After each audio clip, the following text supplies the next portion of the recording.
বেটা। কেন তুমি তার জন্য আবার কাঁদছো বাবা? কেন তুমি তার জন্য চোখের জল ফেলছো? সে তো আমাদের কেউ নয় বাবা, তাহলে কেন তার জন্য কাঁদবে? কাঁদবে না বাবা, তুমি একদম কাঁদবে না, একদম কাঁদবে না।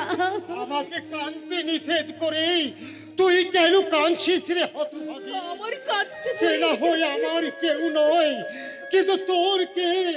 তুই কেন শুধু শুধু চোখের জল ফেলছিস? ওর জন্য কাঁদতে আমার বয়ে গেছে, কেন কাঁদবো? ও কি মানুষ? ওর মনে কি দয়া মায়া বলে কিছু আছে বাবা? তা যদি থাকতো তাহলে আমাদেরকে এভাবে কাঁদিয়ে ও চলে যেতে পারতো না। পালাবেই তোরে বেটি, পালাবেই তো। সে যে কোকিলের ছানা, কাকের বাসায় বড় হলেও কাক কি কখনো তার আপন হতে পারে? পারে না রে বেটি, পারে না। বাবা অথচ এই বুড়ো কাকটা একদিন তার স্নেহাতুর বুকের খাঁচার মাঝে আগলে রেখে তাকে তিল তিল করে বড় করেছে। নিজে আধ পেটা খেয়েও তাকে পেট ভরে খাইয়েছে। সেই কথাগুলোকে ওই কোকিলের ছানাটার একটিবারও কি মনে পড়ে না রে বেটি? এটাই তো নিয়ম বাবা, এটাই তো নিয়ম। কাকের বাসায় কোকিলের ছানা মানুষ হলেও কাকের ভালোবাসার কথা কোনোদিন মনে থাকে না বাবা, কোনোদিন মনে থাকে না। কিন্তু আমি কেমন করে ভুলবো রে বেটি? ঘুমের মাঝেও যে আমি কাঞ্চা বেটার ছায়া দেখে চমকে জেগে উঠি। খেতে বসলেই তার মুখখানা আমার চোখের সামনে চল চল করে ভেসে ওঠে। তাই তো খাওয়া বন্ধ করে কাঁদতে কাঁদতে উঠে আসে।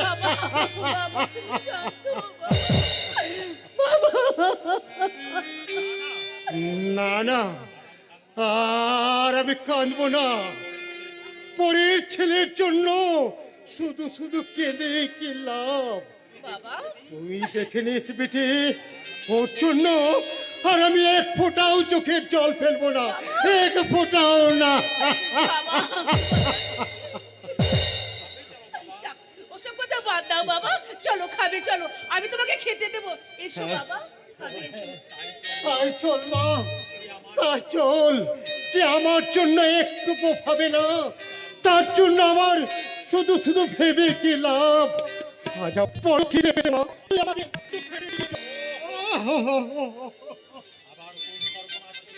তুই আবার কোন এখনো মেটেনি? যে অন্যায় আমি করছি তার কোনো ক্ষমা হয় না বলছি খুড়ো। আমাকে তুমি নিজের হাতে গলা টিপে শেষ করে দাও।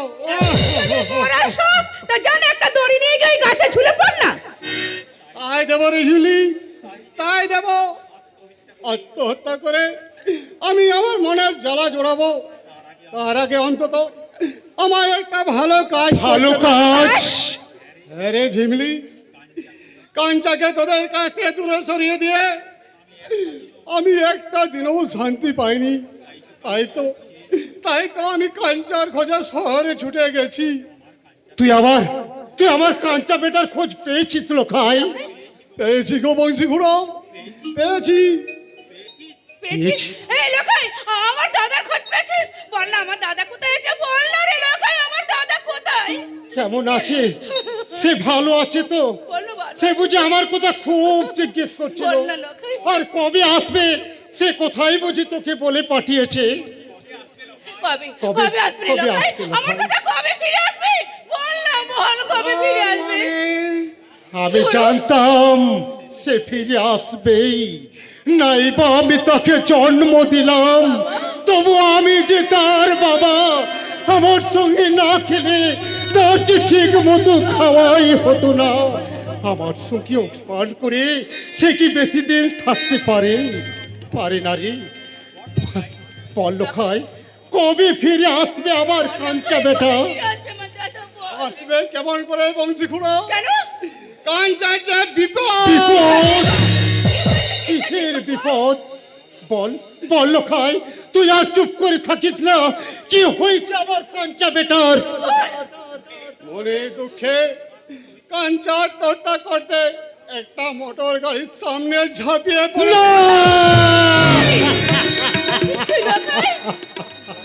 ওরাতে জোরে কাঞ্চা বেঁচে গেছে খুড়ো, কিন্তু কিন্তু কি? বল কিন্তু কি? কিন্তু মাথায় বড় চোট লেগেছে। না না, মিথ্যে কথা, এসব মিথ্যে কথা, মিথ্যে কথা।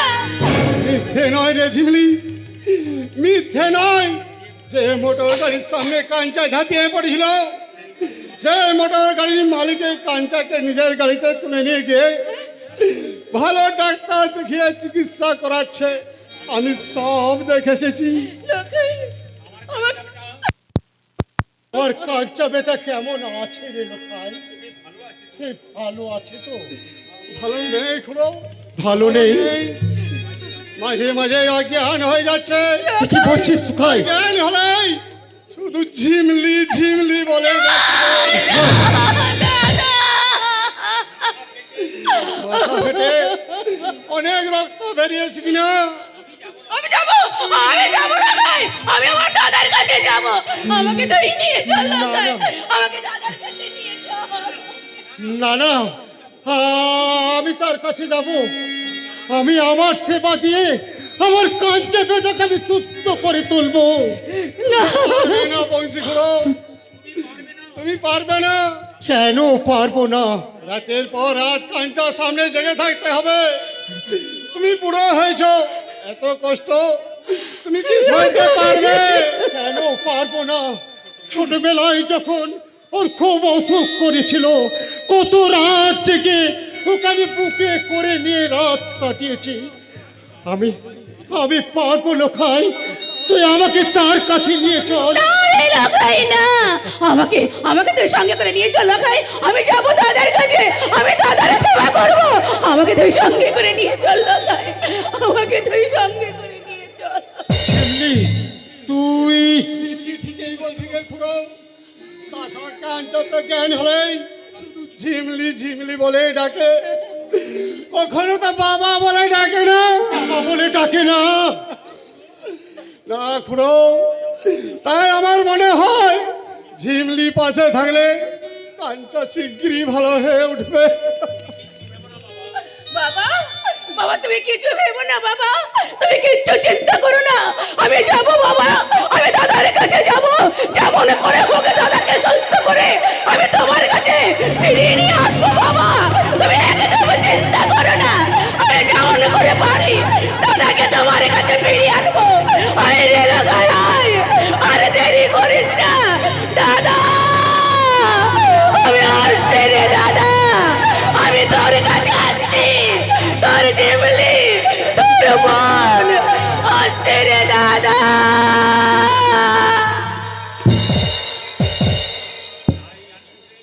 তাই আনিস বেটি, তাই আনিস। আর আর আমি আর আমি আর আমি ঈশ্বরের কাছে প্রার্থনা করে বলি, ওগো ঈশ্বর, তুমি আমার জীবন নিয়ে আমার কাঞ্চা বেটার জীবন ফিরিয়ে দাও তাকে। এছাড়া আর আমি কিচ্ছু চাই না, কিচ্ছু না।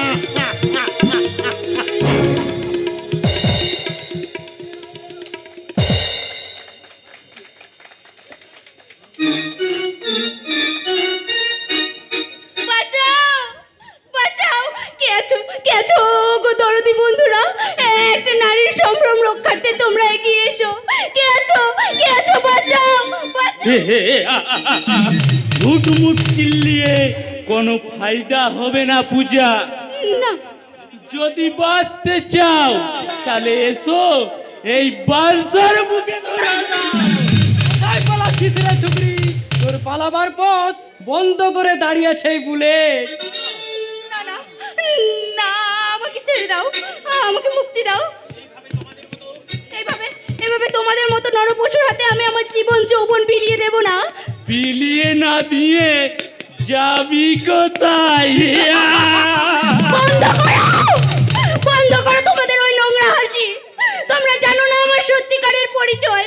কে আমার বাবা? আমার বাবা যদি একবার জানতে পারে তাহলে তোমাদের তোমাদের রাস্তার কুকুরের মতো গুলি করে মারবে। তার আগে আমাদের দুজনে রাস্তার কুত্তার মতো তোর দেহটা চেটে পুটে খাবো, চেটে পুটে।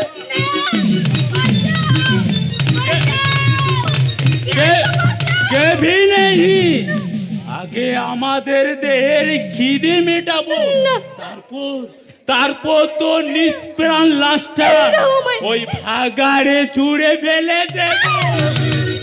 তার আগে তোদের লাশ দুটো আমি ভাগাড়ে ছুঁড়ে আসবো রে বাদশা বলে। আমি কলির কর্ণ। আরে বস, তুমি যে সেম সাইডে গেম খেলছো, কিসার লাল যে হুকুম দিয়েছে? চুপ শালা কিসার লালের বাচ্চারা, যদি জানে বাঁচতে চাস তাহলে ভাগ যা এখান থেকে। ভাগ যা। ঠিক আছে যাচ্ছি, তবে কাজটা তুমি ঠিক করলে না গুরু, ঠিক করলে না। এই ছোট্ট ভুলটার জন্যে তোমার সারা জিন্দেগিটাই সালা ভুল হয়ে যাবে, ভুল যাবে শালা যা। তোদের মতো জ্ঞানদাসদের কাছ থেকে জ্ঞান নেওয়ার জন্য আমার জন্ম হয়নি। ঠিক বলেছেন, নিজের জীবন বিপন্ন করে আপনি যে এই পূজার সম্ভ্রম রক্ষা করেছেন। কিন্তু কেন রক্ষা করেছি বলো তো? কেন?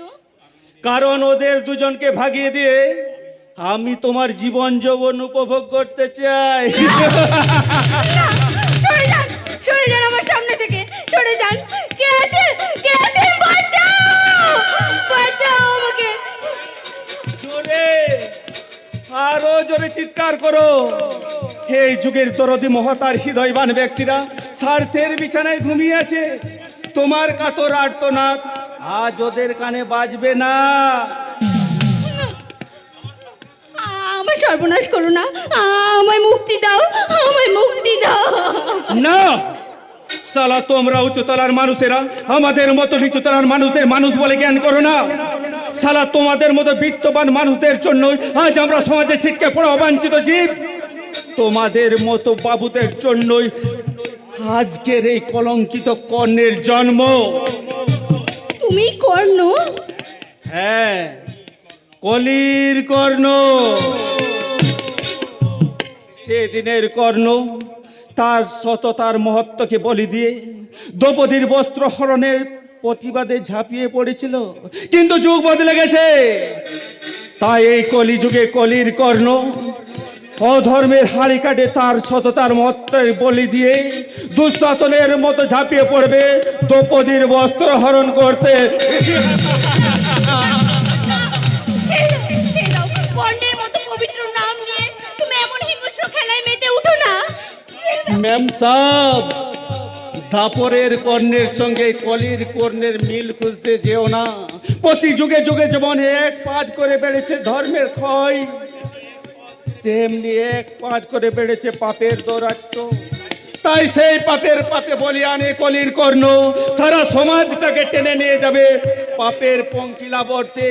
আর তোমার যৌবন বলি দিয়ে শুরু করবে তার অধঃপতনের জয়যাত্রা। তুই কি জানিস না সেই নারীত্ব নিয়ে তুই ছিনিমিনি খেলতে চাইছিস? সেই নারীত্বের মাঝে লুকিয়ে আছে একজন মাতৃত্ব। মাতৃত্বের অপমান মানে নারীত্বের অপমান মানে মাতৃত্বের অপমান, তা কি তুই জানিস না নরপশু? বললে মাতৃগর্ভে কি তুই জন্মাসনি? মাতৃসুধা কি তুই পান করিসনি জানোয়ার? চুপ করো ম্যাম সাহেব, তুমি চুপ করো। জন্ম আমার চির কলঙ্কিত, আর মাতৃসুধা আমার দুর্লভ স্বপ্ন, আর মা শব্দটা আমার জীবনে এক মায়া মরিচিকা। তুমি আমি উল্কার মতো আকাশ থেকে ডিকিরে পড়েছি, ছিন্নমূল শ্যাওলার মতো নদীর জলে ভেসে এসেছি। আমি আগ্নেয়গিরির মতো পৃথিবী ফেলে বেরিয়ে এসেছি। তাই স্নেহ মায়া মমতা শব্দগুলো আমার জীবনে মিথ্যে মিথ্যে মিথ্যে। কর্ণ, কর্ণ তার মনের জ্বালা মেটাতে শত্রু রক্ত দুপায়ে মারবে, কি তবু কোনো নারীত্বকে খুন করে আর কোনো নারীর চোখ থেকে কোনোদিন এক বিন্দু জল ছড়তে দেবে না ম্যাম সাহেব। তুমি যাও ম্যাম সাহেব, তুমি বাড়ি ফিরে যাও।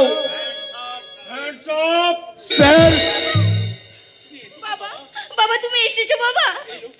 এই লোকটা আমাকে জানি রে মা, জানি। দু চারটে খুচরে মস্তান এখন এলাকায় নিজেদেরকে নবাব বাদশা বলে ভাবতে শুরু করেছে, আর তাদের সীমাহীন স্পর্ধায় দেখছি ওদেরকে মূর্খের মতো টেনে এনেছে স্যার, ডিএসপি ধ্রুবজ্যোতি ব্যানার্জির চ্যালেঞ্জের মোকাবিলায়। স্যার, তোদের এই স্যারকে চিনিস না রে লম্পট, তাই সাক্ষাৎ মৃত্যুর দিকে ছুটে এসেছিস। এবার দেখ ডিএসপি ধ্রুবজ্যোতি ব্যানার্জি মৃত্যুর থেকে কতখানি ভয়ঙ্কর, কতখানি নিষ্ঠুর, কতখানি নির্মম।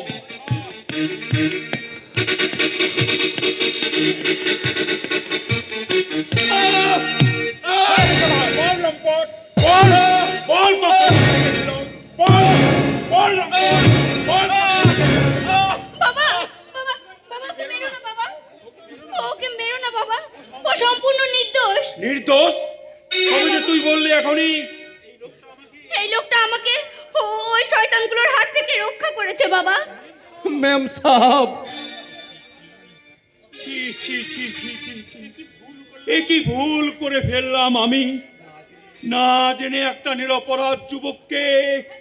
বাবা তুমি আমাকে ক্ষমা করে দিও বাবা, আসলে আসলে মুহূর্তের উত্তেজনায় আমি দিশেহারা হয়ে পড়েছিলাম। আসলে কিষানলাল আগরওয়াল মানে একটা অসাধু ব্যবসায়ীর কাজে বাধা দেওয়ার জন্য সে আমার বাসায় অ্যাটাক করে। আমার স্ত্রী কন্যা তাদের বাধা দিতে গেলেই তারা ইনজিওর্ড হয়। তাদের দেখতে যখন আমি হাসপাতালে ছুটে যাই, সেখানে গিয়ে শুনি আমার মেয়েকে ওরা কিডন্যাপ করেছে। এই সমস্ত খবর শুনে আমি দিশেহারা হয়ে পড়ি। তুমি আমাকে ক্ষমা করে দিও বাবা, তুমি আমাকে ক্ষমা করে দিও। আর হাই মাই, তুই ভাবিস না ওই লম্পটের দল যেখানেই থাক, যেভাবেই থাক, আমি যেমন করে হোক ওদের খুঁজে বার করবই। আমায় তুমি ক্ষমা করো কর্ণ। ক্ষমা?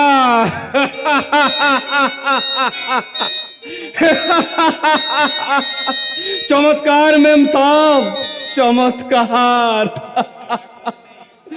অভাগা কর্ণের সীমাহীন অপরাধের কি নির্মম প্রতিশোধ তুমি নিলে। ক্ষমা দিয়ে তুমি আমার অন্তরে জমা করে গেলে এক বুক ঘৃণার ক্ষত। আজ আজ আমি তোমার অন্তরে যে ক্ষত সৃষ্টি করে গেলাম তার নিরাময় করতে আমি একদিন তোমার কাছেই ফিরে আসবো কর্ণ। আবার আমি তোমার কাছেই ফিরে আসবো। চলি।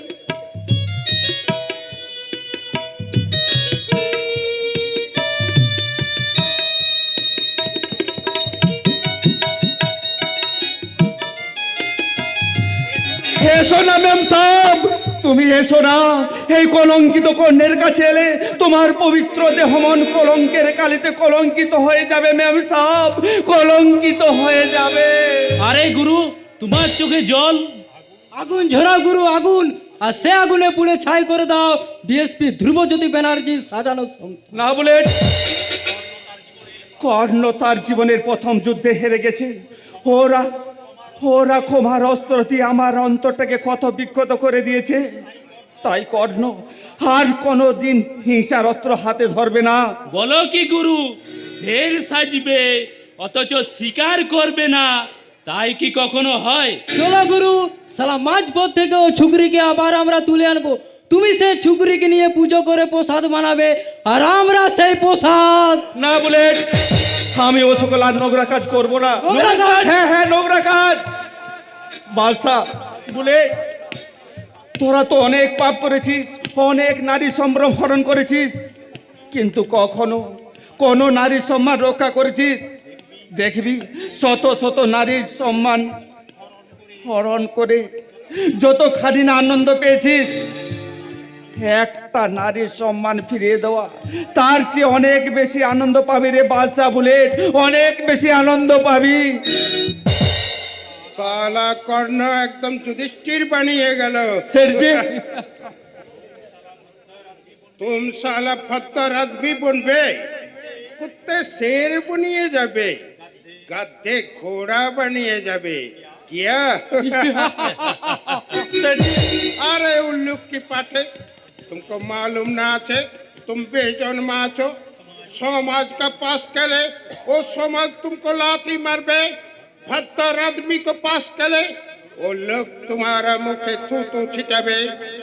আর তোমার সেবা করলে বুঝি সারা দুনিয়া আমার মুখে ফুল চন্দন ছেটাবে, তাই না সেঠজি? কর্ণ মরবে,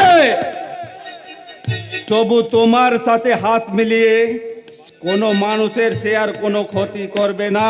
দাঁড়াও গুরু, আমরা তোমায় যেতে দেব না। কর্ণকে আটকে রাখা সাধ্য কারণ নেই বাদশাহ। কিন্তু আমাদের আছে, এখান থেকে তোমার লাশটাই বেরোবে, কিন্তু তুমি নও। বলে তুমি ভেবেছো সাধু সেজে পুলিশের কাছে আমাদের সব গোপন ঠেকের খবর ফাঁস করে আমাদের 12টা বাজাবে? তা হবে না গুরু, হয় আমাদের দলে থাকতে হবে, নয়তো জানটাই দিতে হবে। বলে হে কর্ণকে তোরা ভালো করে চিনিস, কর্ণ অনেক কষ্ট করে তার মনের জীবন্ত শয়তানটাকে সংযমের শিকল দিয়ে বেঁধে রেখেছে। সেই শিকল ছিন্ন করে সেই জীবন্ত শয়তানটাকে আর তোরা জাগাস দে বলে, সে যদি একবার জেগে ওঠে তোদের মতো খুদে শয়তানদের মাটিতে ফেলে তোলে পিষে একেবারে শেষ করে দেবে। তার আগে তোকে আমরা খুন করব শালা কর্ণ। খবরদার! बादशाह, बुले, छोड़ दो साले को। যা শালা, ভাগ্যের জোরে আজ খুব বেঁচে গেলি। सोन कर्ण, एक की लाल का साथ दुश्मनी करके कोई माँ की लाल जिंदा नहीं सकता, और तू भी कभी जिंदा नहीं रहेगा। तो क्या हमें 3 रोज टाइम दिलो, तो दिल बुझ के समझ लो तुझे क्या चाहिए, जिंदगी या मौत। আর তুমিও শুনে রেখো সেটকি সাল্লাল আগরওয়াল, কর্ণের চিতা যদি জ্বলে তা তোমার চিতার পাশেই জ্বলবে। कर्ण! হ্যাঁ, আমি কর্ণ। কর্ণের যেমন জন্মের কোনো ঠিক নেই, তেমনি জিন্দেগি মৌতের কোনো পরায়া নেই। কাজেই সে যতক্ষণ বাঁচবে মাথা উঁচু করে বাঁচবে, আর যদি মরতেই হয় শেরের মতো মরণ কামড় দিয়েই মরবে। কথাটা মনে রেখো। সেঠজি, ও শালাকে পেছন থেকে ছুরি মেরে वो साले को साथ में नया टीरिक्स खेल पे। আপনার ঠিক আমরা ধরে ফেলেছি সেঠজি। अरे तन्मय बाबू, तुम लोग काम छोड़ के यहाँ আজ থেকে আমরা আপনার মিলের ধর্মঘট ঘোষণা করেছি। केनो केनो? 6 মাস আগে আপনার কাঠ মিলে কাজ করতে করতে মেশিন বাস্ট করে ভুবন মাইতি মারা যায়। তার ক্ষতিপূরণ স্বরূপ আপনি 2 লক্ষ টাকা এবং তার 2 ছেলেকে চাকরির প্রতিশ্রুতি দিয়েছিলেন, কিন্তু আজ পর্যন্ত আপনি সেই প্রতিশ্রুতি পালন করেননি। উল্টে কাল দারোয়ান ডেকে ওর 2 ছেলেকে তাড়িয়ে দিয়েছেন। তাই আমরা সমস্ত শ্রমিকরা স্থির করেছি, আপনি প্রতিশ্রুতি পূর্ণ না করা পর্যন্ত আমরা এই ধর্মঘট চালিয়ে যাব। एक कैसा बात तन्मय बाबू, एक मामूली श्रमिक के लिए तुम लोग हमारा लाखों रुपया का कारोबार बंद करिए रखबे। যে মামুলি শ্রমিক তার বুকে রক্ত ঝরিয়ে আপনার লাভের অঙ্কটাকে বাড়িয়ে তুলেছে, তার মৃত্যুর ন্যায্য মূল্যটুকু দেবেন না, তাই কখনো হয়? तन्मय बाबू, শুধু ভুবন মাইতির মৃত্যুর মূল্য নয়, এবার থেকে ওভারটাইমের উপযুক্ত মূল্য দিতে হবে। লাভের 15% বোনাস হিসাবে শ্রমিকদের বিলি করতে হবে। नहीं তা না হলে আপনার মিলে লাল বাতি জ্বলবে সরজি। हसन, আমাদের দাবি মানতে হবে, সর্বহারার হিসাব দিতে হবে। শুন রে মালিক, শুন রে মজুদার, তোদের শ্রমিকদের আজ করবে না হাকার, লড়াই করে ন্যায্য পাওনা ফিরিয়ে নেবে। চুপ কর শালা, বেশি প্যান প্যান করলে শালা চিরদিনের মতো মুখটা একেবারে বন্ধ করে দেব। হুকুম করুন শেঠজি, শালাকে বোমা মেরে বডিটা এখনই উড়িয়ে দেব। কতগুলো বোমা তোমরা বানিয়েছো যুবক? এই বিক্ষুব্ধ শ্রমিক আন্দোলন ভাঙার মতো শক্ত বোমা তোমাদের বানানো আছে তো? তন্ময় গাঙ্গুলি, আপনার এই পোশাক কর্তাদের শেকল দিয়ে বেঁধে রাখুন শেঠজি। বেশি ঘেউ ঘেউ করলে দাঁতগুলো ভেঙে দেবো। তো বেরে अरे पागल हो गया क्या? শেঠজি, अरे तन्मय बाबू हमारा श्रमिक दोस्त আছে, श्रमिक लोग हमारा भाई আছে, इसीलिए वो लोग कुछ अबदार टबदार करबे। श्रमिक मालिक भाई भाई होने के नाते एक दूसरे के लिए केनो नहीं सोचबे, जरूर सोचबे। তাহলে আমাদের দাবি अरे भाई इसीलिए तो हम तन्मय बाबू के साथ पर्सनल बात बोलबे। तुम लोग जाके धर्मघट हटा लो, दाबी तुम लोग का जरूर मिलबे। যাও হাসান ভাই, তোমরা সবাই মিলের সামনে জমায়েত হবে, আর আমি ফিরে না আসা পর্যন্ত মিল চালু করবে না। তাই হবে তন্ময়দা। ভাই সব, তন্ময়দা শেঠজির সাথে আমাদের ব্যাপার নিয়ে আলোচনা বসবেন। এখন তোমরা সবাই মিলের সামনে ফিরে যাও, ফিরে যাও। এবার তাহলে আলোচনা শুরু করুন শেঠজি। पहले तुम्हारा साथ कुछ आलोचना हो जाए। আমার সঙ্গে? हाँ, तुम नेता हुई छो, आंदोलन भी करछो, इसीलिए पहले तुम्हारा साथ कुछ आलोचना होना चाहिए। तो बोलें तन्मय बाबू, इस श्रमिक आंदोलन तोड़ने के लिए तुमको कितना रुपया देते হবে? কি বললেন? ঘুষ দিয়ে আপনি শ্রমিক আন্দোলন ভাঙতে চান? আরে দাদা, ঘুষ কেন বলছেন? বলুন দক্ষিণা। আরে মশাই, নিয়ে নিন, নইলে পরে পস্তাবে। থামো। যুগ যুগ ধরে অগণিত নিরন্ন শ্রমিক তাদের বুকের পাঁজর দিয়ে গড়ে তুলেছে এই স্বার্থের বুনিয়াদ। শ্রমিকদের রক্ত ঝরা পরিশ্রমের বিনিময়ে স্বার্থপর মালিকের দল গোগ্রাসে কিনে চলেছে স্ফূর্তি রাজভোগ, অথচ তার বিনিময়ে শ্রমিকদের বাঁচার জন্য দুমুঠো খাবার দিত মালিকেরা কুণ্ঠিত। তন্ময় বাবু, কিন্তু আর নয় শেঠজি, শ্রমিকরা ভুকা থেকে আর আপনাদের ব্যাংক ব্যালেন্সের মাত্রাটাকে বাড়িয়ে তুলবে না। আপনাদের আকাশচুম্বী প্রত্যাশার মাঝে যদি শ্রমিকদের বেঁচে থাকার অধিকারটুকু না পায়, তাহলে এবার শুরু হবে শ্রমিক আর মালিকের মধ্যে এক আপসীর বাঁচার সংগ্রাম। तेरा पावना भी एकदम मुकुब करिए दिबे शाला। যদি বলেন তো বেটাকে আড়াই পেজ টাইট দিয়ে দেবো। শালা নেমো খারাম, ভাগো यहाँ से। আমার অপরাধ ক্ষমা করুন শেঠজি। সেদিন ডিএসপি স্যারের কাছে ওইভাবে অভিনয় না করলে আমার হয়তো চাকরি ঠাই চলে যেত। ও শালা তন্ময় গাঙ্গুলি খামুক্কা ঝামেলা পাকিয়ে গেল, কতকগুলো ছোট লোককে লেলিয়ে দিয়ে শেঠজির মিলটাই বন্ধ করে দিল। দেখে নেব সালা শুয়োরের বাচ্চা তন্ময় গাঙ্গুলি, তোমাকে আমি। কেসটা যদি ট্যাকেল করতে পারবেন তো বলুন, নইলে বেটাকে আমরাই দেখে নেব। ও বেটাকে একেবারে উত্তর মেরু আর দক্ষিণ মেরু পালিয়ে দেব। কোনো দরকার নেই, আমি ওকে দেখে নেব। শালাকে আমি 375 ধারায় রেপ কেসের আন্ডারে ফেলে দেব। হ্যাঁ, আমি আদালতে বলবো, মাননীয় ধর্মমোদার, ওই তন্ময় গাঙ্গুলি অমুক তারিখ রাত্রে আমার ঘরে ঢুকিয়া জোর করে আমার স্ত্রীর উপর বলাৎকার করে, আমি সেখানে উপস্থিত থাকিয়া সেই দৃশ্য সচক্ষে দেখিয়াছি। বেশ, হয়ে গেল আর কি। आपको इंस्पेक्टर नहीं लगता, हविलदार बनने अच्छा लगता। ঠিক বলেছেন হবিলদার। बादशाह, बुलेट, तुम दोनों सुन लो। कल सवेरे तुम दोनों तन्मय गांगुलीर बाड़ीते कुछ ऑपरेशन करबे और हविलदार बाबू आप बाद में जाबेन सिर्फ रिपोर्ट लिखने के लिए।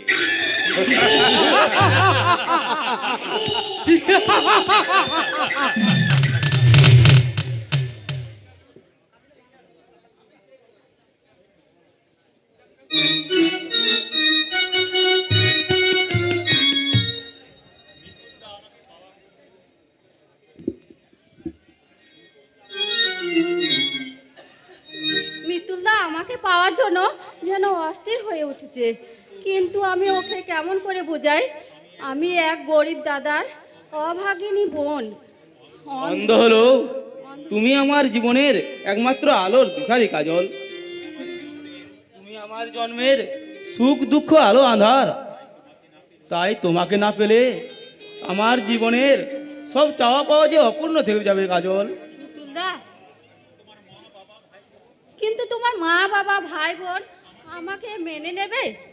আনন্দে বরণ করার জন্য প্রতীক্ষার দিন গুনছে। সত্যি বলছো মিতুলদা? তোমার বাবা মা ভাই বোন আমাকে আমার মতো একটা অভাগিনী অন্ধ মেয়েকে মেনে নেবে? হ্যাঁ কাজল, মা আমার মাটির ঘরে দেবী, বাবা আমার আকাশের মতো উদার, আর আমার ভাই বোন সে তো শিশুর মতো সরল। মিতুলদা, কেন অহেতুক দুশ্চিন্তায় নিজের মনকে ক্ষতবিক্ষত করছো কাজল? আমার মনের বাগিচায় তুমি অপরিচিতা হয়ে ফুটেছো। তোমার হৃদয়ের রামধনু রং দিয়ে তুমি আমার মন প্রাণ রাঙিয়ে দিয়েছো। তাই সারা জগৎ সংসার যদি তোমাকে মেনে না নেয়, তবুও কেউ তোমাকে আমার বুক থেকে আলাদা করতে পারবে না কাজল। মিতুলদা,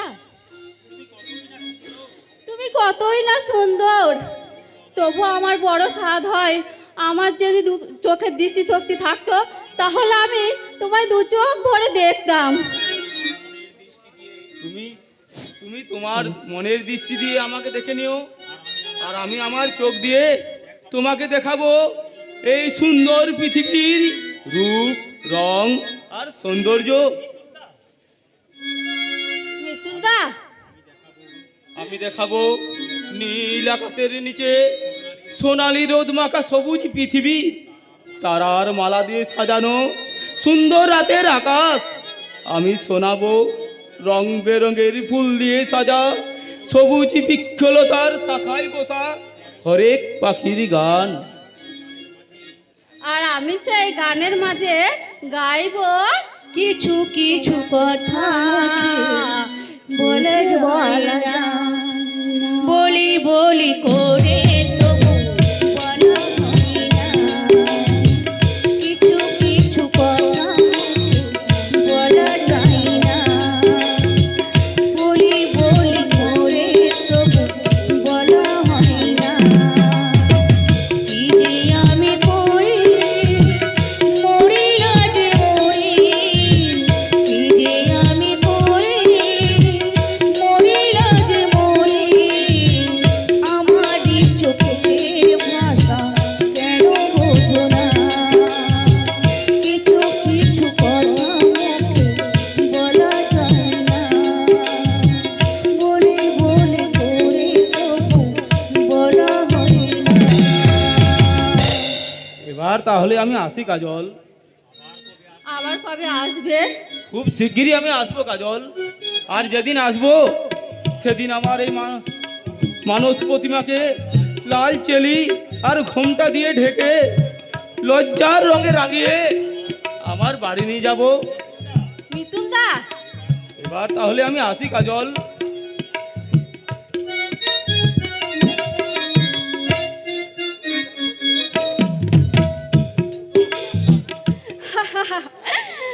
সত্যি আমি ধন্য, সার্থক আমার নারী জীবন।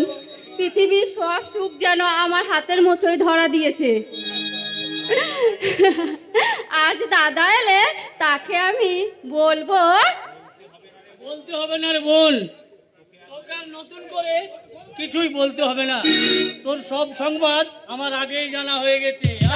দাদা, কি সংবাদ জেনেছো দাদা? বিয়ে আমার বিয়ে? হ্যাঁ রে বোন, মিতুলের কাছে শুনে আজ মিটিং থেকে ফেরার পথে আমি ওদের বাড়ি গিয়েছিলাম। তোর বিয়ের দিনটাও আমি স্থির করে এলাম।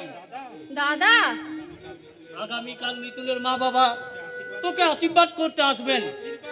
আশীর্বাদ? হ্যাঁ রে কাজল, তাই তো তোর জন্যে আমি একটা শাড়ি নিয়ে এলাম।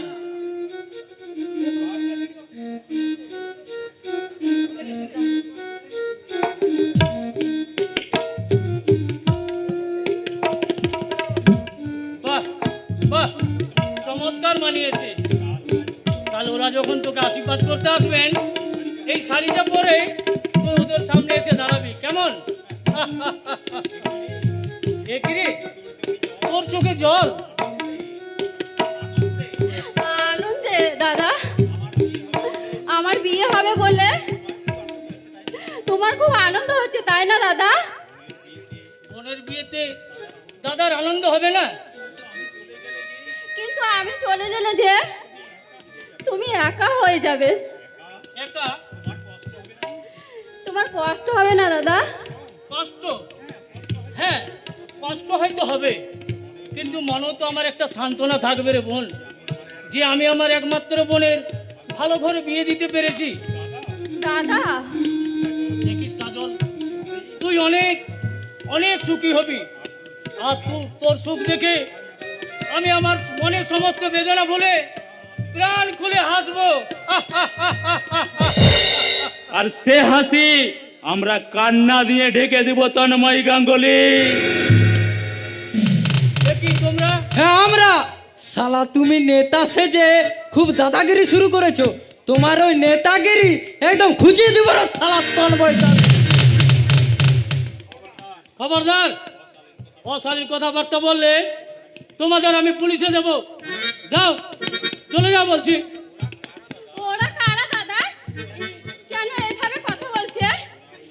ওরা ওই সমাজের ঘৃণ্য জঞ্জাল, সুস্থ সমাজকে বিষাক্ত করাই ওদের প্রধান ডিউটি। কিন্তু ওরা বোধহয় জানে না যে সমাজ যারা চালায় তারা ওদের চেয়ে কোনো অংশে কম নয়। সালা তুমি কতখানি শক্তিশালী, আজ তার পরীক্ষাটাই হয়ে যাক। কি চাও তোমরা? তোমার লাশ। না আর তোমার রূপসী বনে উত্তাল যৌবন। দাদা, না, তা তোরা পারবি না রে শয়তান। আমি আমার সর্বশক্তি দিয়ে আমার বোনকে রক্ষা করব। দাদা, আমার ভীষণ ভয় করছে দাদা। ভয় কি রে বোন, আমি তো আছি। এই দুটো জানোয়ারের কতটুকু সাধ্য যে তোর অঙ্গ স্পর্শ করে? তবে রে খবরদার! তার আগে জানোয়ারের কামড় তুই রক্ষা কর শালা ভদ্র। ছেড়ে দাও দাদা। এই জানোয়ারে আজ তোর কচি যৌবনটাকে আস্ত গিলে খাবে। না, তোমার ছেড়ে দাও তোরাই আমাকে। তোদের যত খুশি তোরা আমার উপর অত্যাচার কর, কিন্তু আমার একমাত্র বোনের সর্বনাশ তোরা করিস রে। আগামী লগ্নে ওর বিয়ে। বিয়ের আগে ফুলসজ্জাটা আজ আমরা সেরে ফেলবো। তবে রে পশু,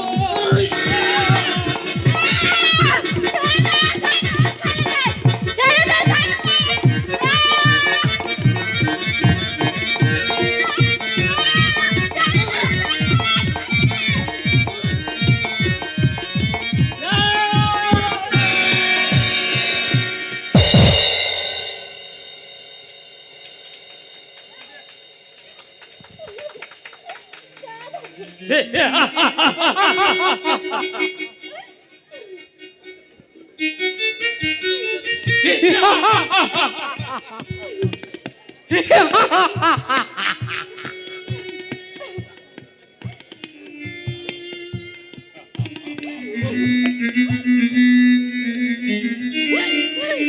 দাদা,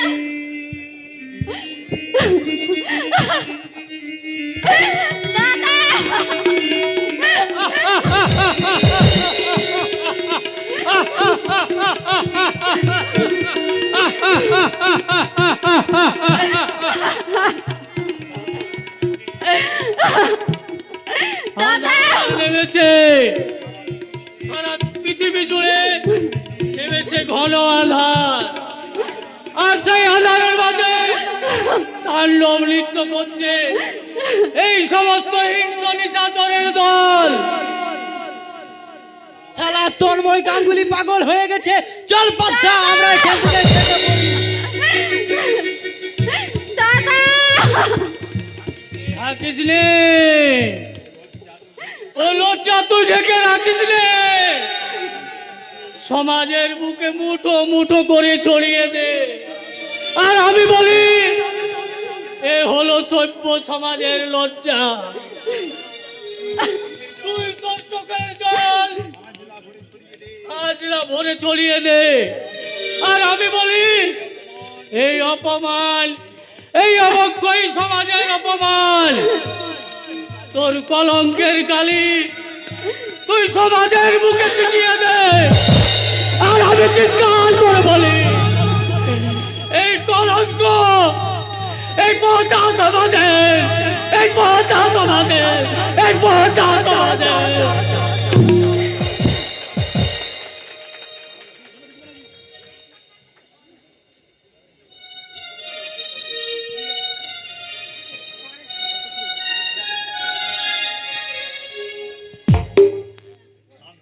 শান্তিপুরের মাটিতে আবার সেই একই ঘটনার পুনরাবৃত্তি।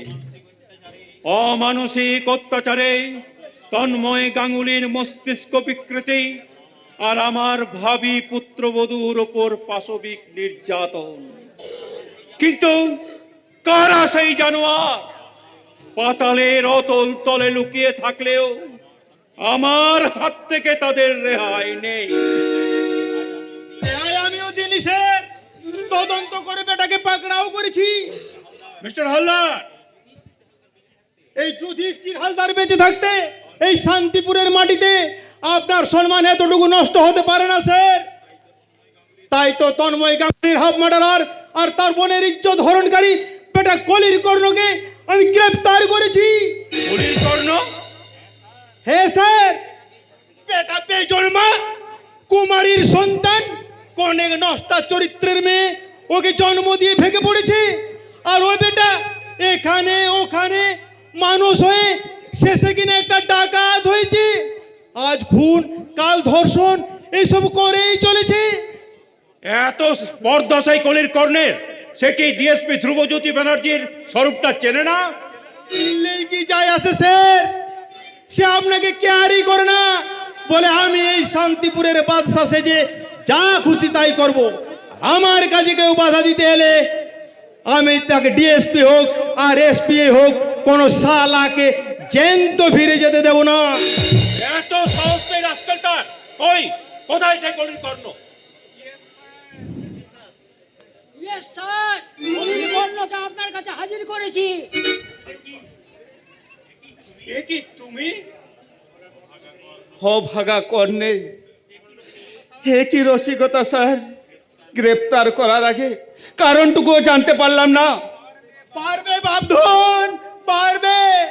ওই ডিএসপি স্যারের রুলের গুতনি যখন পেটে পড়বে তখন সব ভুরভুর ভুরভুর করে জানতে পারবে। চলা, বেটাকে লকআপে ভরে দে, কাল সকালে কোর্টে চালান করে দেব। দাঁড়ান, আমার মনে হয় কোথাও একটা বড় রকম ভুল হয়ে যাচ্ছে। অর্থাৎ একজনের অপরাধ আরেকজনের ঘাড়ে। কি যে বলেন স্যার, আজ প্রায় 16 বছর এই লাইনে চাকরি করছি। অপরাধীর মুখ দেখলে মনের কথা বলে দিতে পারি। আমি নিজের চোখে দেখেছি স্যার, আমি নিজের চোখে দেখেছি স্যার।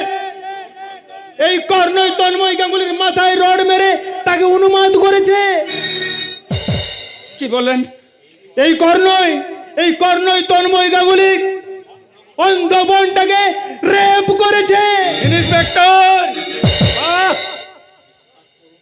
বিশ্বাস করুন স্যার, কে তন্ময় গাঙ্গুলি আমি জানি না, আর তার বোনকে আমি কোনোদিন স্যার চোখে দেখিনি। তবুও পুলিশ সূত্র অনুযায়ী এর জন্য একমাত্র অপরাধী তুমি, আর সাক্ষী mister Haldar. Sir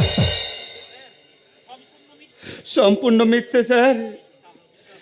mister Haldar ঘোষকে আসল অপরাধীকে মুক্তি দিয়ে আমাকে অপরাধী সাজিয়েছে স্যার। কি বললি হারামজাদা?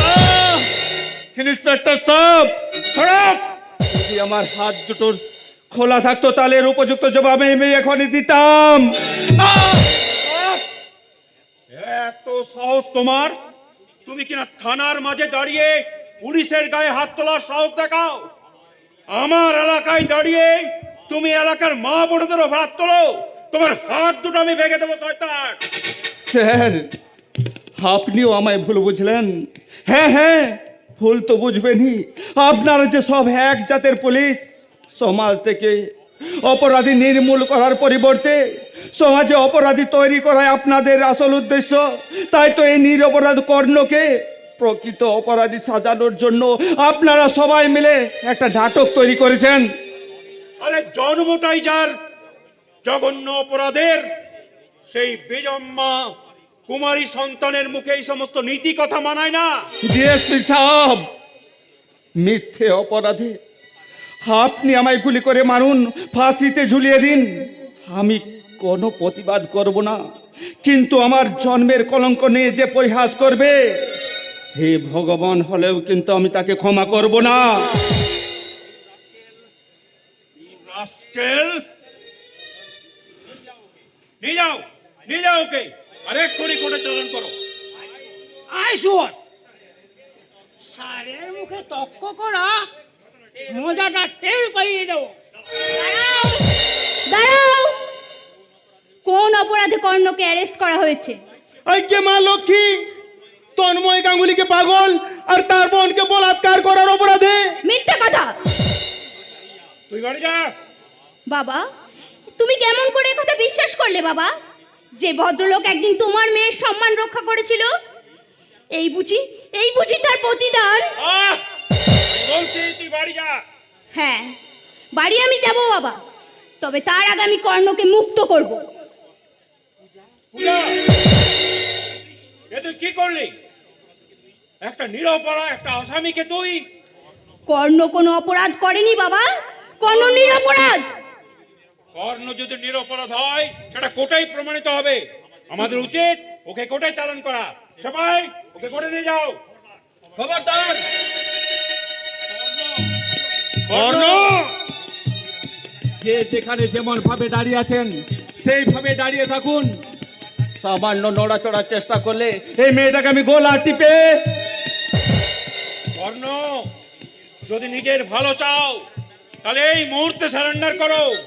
আমার হাত থেকে তুমি কিছুতেই পালিয়ে বাঁচতে পারবে না। চালানগুলি আপনার মেয়ের বক্ষ স্পর্শ করে সেগুলি যদি আমায় পায় তাহলে আমি নিশ্চয় মৃত্যুর হাতে ধরা দেব।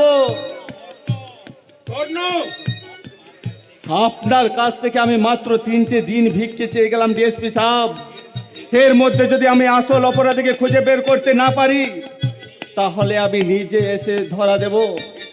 এসো ম্যাম সাহেব, আমি নিরাপদ স্থানে না পৌঁছানো পর্যন্ত তোমার রেহাই নেই।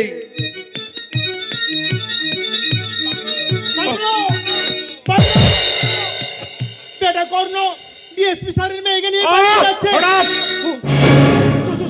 Sorry sir. যাও যাও, শীঘ্র যাও।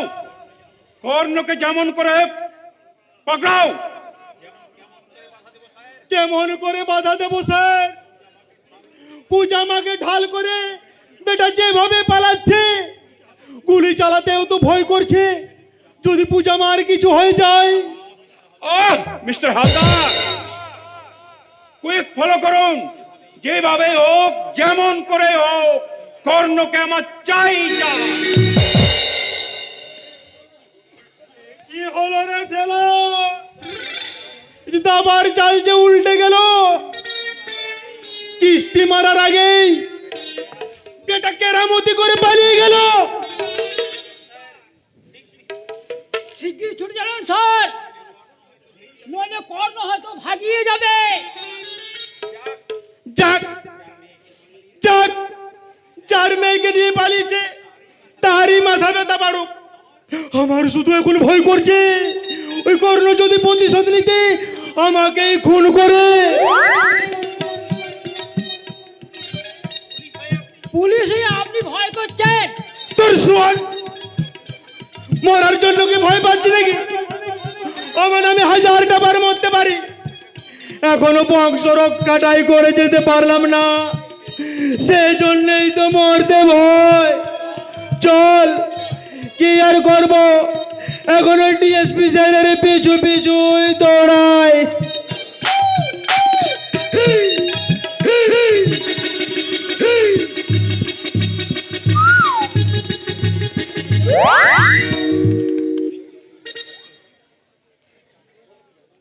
কেন তুমি আমার পিছু পিছু এত দূর ছুটে এলে ম্যাম সাহেব? যাতে তোমার আর কোনো বিপদ না হয় তাই জন্য। তাতে তোমার কি? হে অভাগা কর্ণ মরল কি বাঁচলো, তাতে তোমার কি আসে যায়? আমি যে তোমাকে ম্যাম সাহেব, কি হলো ম্যাম সাহেব, তুমি থামলে কেন? না মানে তোমার মতো একজন সহজ সরল মানুষের ওপর একটা অন্যায় হচ্ছিল দেখে আমি তোমার সাহায্য করবার জন্য ছুটে এসেছি। ম্যাম সাহেব, সারা জগৎ সংসার যখন কর্ণের মৃত্যু কামনা করছে, তখন তুমি এই শুধু কেন তাকে বাঁচানোর বৃথা চেষ্টা করছো? একদিন তুমি যে আমার সম্ভ্রম রক্ষা করে আমাকে নতুন করে বাঁচার সুযোগ দিয়েছিলে কর্ণ, তারই প্রতিদান দিতে আজ বুঝি এই কর্ণের প্রতি তোমার এই সহানুভূতি? হে অভাগা ঘৃণ্য জীবটাকে সহানুভূতি দেখিয়ে কি লাভ ম্যাম সাহেব? বরং তাদের প্রতি সহানুভূতি দেখাও যারা তোমার সহানুভূতির যথার্থ মূল্য ফিরিয়ে দিতে পারবে। তুমি কি আমায় কিছু দিতে পারবে না কর্ণ? আমার কাছে তুমি কি পাবে ম্যাম সাহেব? যদি- আমার এই ঘৃণ্য মূল্যহীন জীবনটা ছাড়াছি দেওয়ার মতো আমার আর কিচ্ছু নেই। আমি যদি বলি আমি তোমাকে চাই, ম্যাম সাহেব, মেম সাহেব নয় কর্ণ, আজ থেকে তুমি আমায় পূজা বলে ডাকবে।